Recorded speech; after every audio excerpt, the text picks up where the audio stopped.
যারা ইতালিতে যাওয়ার চেষ্টা করছেন এবং ইতালিতে যেসব আমাদের প্রবাসী ভাইরা আছে তারা বেশ কিছু জটিলতার মধ্যে আছে।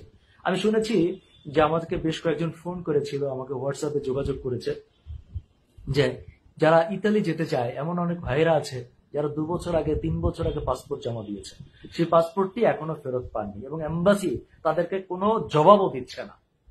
মানে কি বলবো, যে একটা কৈফিয়ত তো থাকবে। আমাকে অনেক ভাইরা বলছে যে যদি এম্বাসি আমাদেরকে ভিসা না দেয় আমাদের পাসপোর্ট ফেরত দিক।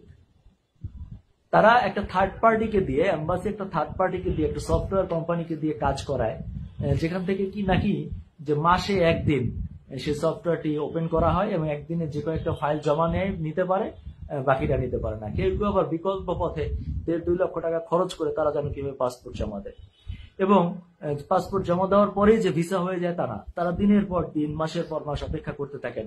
আলটিমেটলি শেষ পর্যন্ত কোনো সলিউশন তারা পান না। এই যে জটিলতা, এটি নিয়ে তারা বেশ কিছু কর্মসূচির চিন্তা ভাবনা করছে এবং চেষ্টা করছে যাতে এটির একটি সমাধান হয়। যেসব ভাইয়েরা কাজ করছেন বিষয়টি নিয়ে তারা অনেকে আমাকে বলেছে যে আমরা বিভিন্ন কর্মসূচিতে যেতে চাই, আমরা মানববন্ধন করতে চাই, কিন্তু সেটার উদ্দেশ্য কিন্তু এটা না যে আমাদের ভাবমূর্তি নষ্ট হোক বা এম্বাসির ভাবমূর্তি নষ্ট হোক, একটা হেনস্থা করা তা না।